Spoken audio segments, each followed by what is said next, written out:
परम पिता ब्रह्मा के निर्णय को भला कौन टाल सकता है। महाराज दशरथ के ना चाहते हुए भी उनका अंतिम निर्णय वही हुआ जिसकी राह सारा संसार देख रहा था। अयोध्यापति दशरथ की अनुमति पाकर महर्षि विश्वामित्र राम और लक्ष्मण को साथ लिए रथ पर सवार हुए और रथ सिद्धाश्रम के मार्ग पर चल पड़ा। रथ रोक दो सारथी, रथ रोक दो। क्या हम आश्रम पहुंच गए गुरुदेव? नहीं, अब आगे की यात्रा हम पैदल चलकर करेंगे। ये तो और भी अच्छा है गुरुदेव, हम आपके साथ इन सुंदर वनों को देखते हुए चलेंगे। हमने यही सोचकर पैदल यात्रा करने का निर्णय लिया है कि तुम दोनों इन वनों की सुंदरता को अनुभव करो और उसकी रक्षा के बारे में सोचो। चलो। हाँ सारथी, अब तुम लौट जाओ। जैसी आपकी आज्ञा ऋषिवर। गुरुदेव, आप बता रहे थे कि... हाँ राम, हमें जीवन देने वाले वन शांति और साधना के लिए जाने जाते हैं। हमारे पूर्वजों ने इन वनों में तपस्या करते हुए जीवन और प्रकृति के रहस्यों की खोज की, जीवन के विज्ञान को समझा और सारे संसार का कल्याण किया। अनेक जड़ी बूटियों की खोज की जो आज भी मानवता के कल्याण के लिए प्रयोग किए जा रहे हैं। परंतु गुरुदेव, इस समय तो यहाँ दूर दूर तक कोई ऋषि मुनि नहीं दिखाई दे रहे।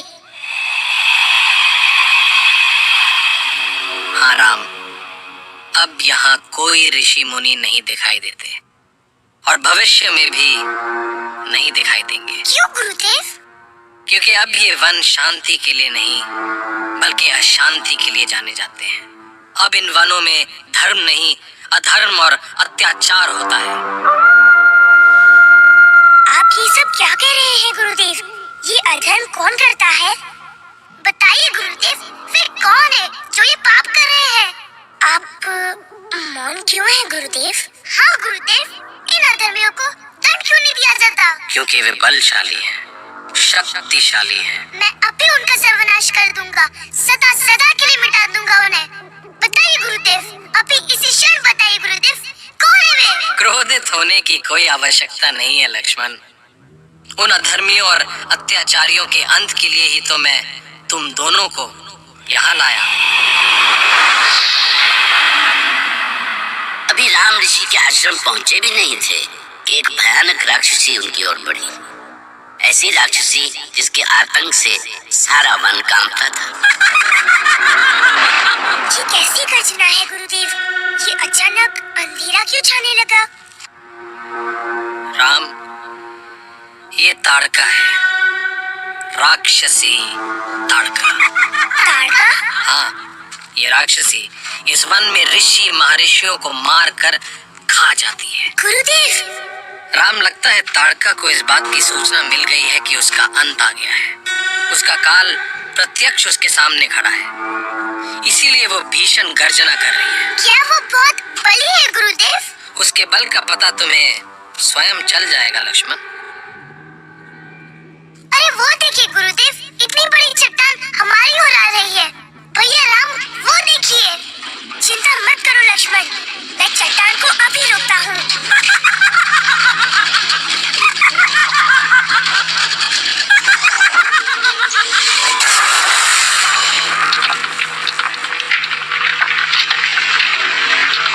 वो देखिए भैया, ऐसा लगता है कि चारों ओर धूल ही धूल छा गई हो।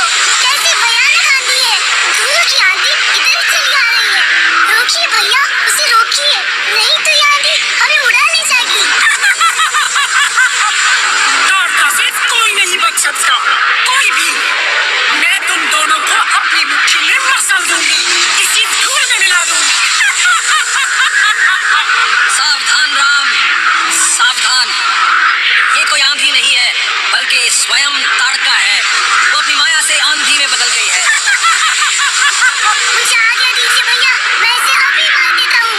अधीर न हो लक्ष्मण, ये राक्षसी हमें छू भी नहीं सकती।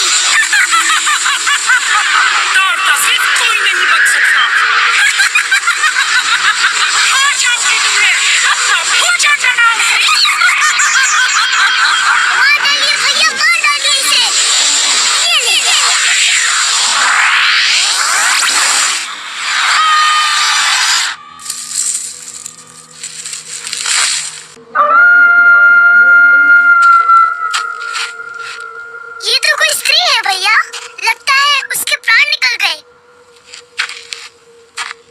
लक्ष्मण, ताड़का का अंत हो गया और ताड़का के अंत होने से सिद्धाश्रम को एक अत्याचारी राक्षसी से मुक्ति मिली।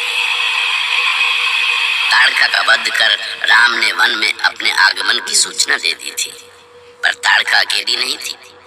उसके वध की सूचना जल्दी ही वन में दूर दूर तक फैल गई और अब नई चुनौतियां राम की प्रतीक्षा कर रही थी। ताड़का के वध से देवता, ऋषि मुनि और वनवासियों में आनंद की लहर दौड़ी। देवताओं के निर्णय के अनुसार जिस कार्य के लिए श्री हरि विष्णु ने राम के रूप में अवतार लिया था, उस कार्य का शुभारंभ वो कर चुके थे। ताड़का का तो अंत श्री राम के वन में चरण रखते ही हो गया, पर ये राक्षसों के अत्याचारों का अंत नहीं था। उसकी मृत्यु की सूचना पाकर उसका पुत्र राक्षस मारीच क्रोध से गरज उठा।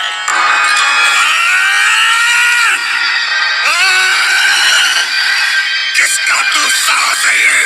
किसने मारा मेरी मां ताड़का को? मैं मारीच प्रतिज्ञा करता हूँ कि जिसने मेरी मां पर प्रहार किया है, मैं उसका सर्वनाश कर दूंगा। सुबाहु, कहाँ हो सुबाहु? क्या हुआ भैया मारीच? मां ताड़का पर घात हुआ है। हमें विश्वामित्र से बदला लेना है। बदला? साथियों, आक्रमण करो!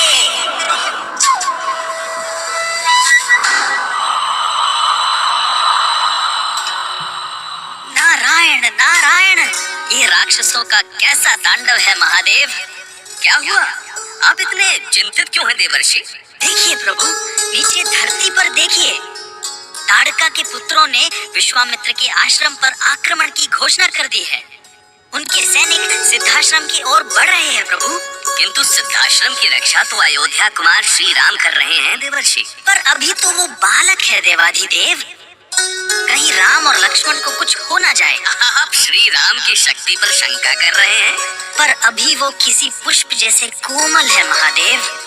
उन्हें बच्चा समझकर जो भूल ताड़का ने की थी, वो भूल आप ना करें देवर्षि। ये बात ऋषि विश्वामित्र भी जानते थे कि बालक होने पर भी श्री राम राम ही हैं। इसीलिए उन्होंने निश्चिंत होकर राम और लक्ष्मण की सुरक्षा में यज्ञ आरंभ कर दिया। पर राक्षस इस यज्ञ के विध्वंस के लिए भारी उत्पात की तैयारी कर रहे थे।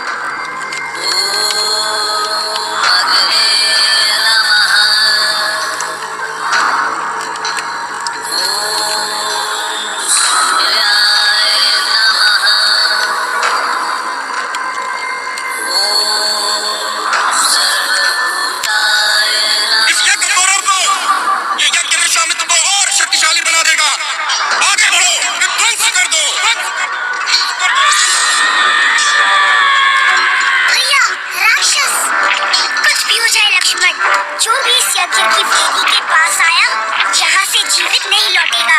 मारीच और सुबाहु ने विश्वामित्र के आश्रम पर आक्रमण कर दिया, पर राम यज्ञ वेदी के सामने चट्टान की तरह खड़े हो गए। राम ने मारीच और सुबाहु के घातक हमलों का मुंह तोड़ जवाब दिया। इस तरह भयानक आक्रमण के बीच भी बिना किसी बाधा के यज्ञ चलता रहा और चौथे दिन कोई सफलता न मिलती देखकर सुबाहु ने एक चाल खेली। कुमार राम, कहाँ हो राम? भैया, आपको गुरुदेव याद कर रहे हैं। गुरुदेव तो ध्यान में है लक्ष्मण, फिर वो कैसे बुला सकते हैं? कहाँ चले कुमार? समझ में नहीं आ रहा है कि मुझे कौन पुकार रहा है। मैं देखता हूँ भैया। नहीं लक्ष्मण, रुक जाओ। ये अवश्य ही किसी राक्षस की चाल है। किस राक्षस का दुस्साहस है ये? लगता है उसका काल आ गया है। मैं अभी उसकी अंतिम क्रिया करके आता हूँ भैया। तुम्हें शत्रु और मित्र की पहचान भी नहीं है लक्ष्मण। मैं तुम दोनों का मित्र बनने आया। कौन हो तुम? सामने आओ। धनुष नीचे करो राम। पहले मेरी बात सुनो।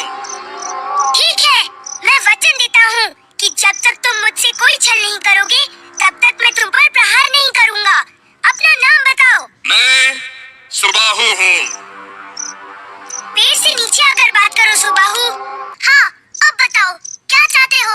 कुमारों, मैं जानता हूँ कि तुम दोनों महर्षि का यज्ञ पूरा कराने आए हो, किंतु क्या तुम्हें पता है कि इस यज्ञ के पीछे कितना बड़ा ढोंग छिपा हुआ है? कितने लोगों को भ्रम में डाला जा रहा है, तुम जानते हो? बंद करो ये प्रलाप, बंद करो अपना झूठ। इसे जो भी कहना है कह लेने दो लक्ष्मण। तुम बोलो सुबाहु। राम, क्या ऐसे यज्ञों से धर्म का उन्माद नहीं पैदा किया जा रहा? भोले भाले लोगों को मूर्ख नहीं बनाया जा रहा है? तुम इसे उन्माद कहते हो? ऋषि महर्षियों को मारकर तुम पुण्य की बात कर रहे हो? ये तुम राक्षसों की उल्टी नीति है। हम जिसे धर्म मानते हैं उसे तुम अधर्म मानते हो। जीवित रहना चाहते हो तो यहाँ से भाग जाओ सुबाहु, नहीं तो क्या? प्रहार करने की भूल भी मत करना लक्ष्मण, नहीं तो अनर्थ हो जाएगा, और अनर्थ। भैया, ये हमें चट्टान से कुचलकर मारना चाहता है। दुष्ट सुबाहु, ये लो राम का उत्तर। बचा सको तो बचाओ अपने आप को।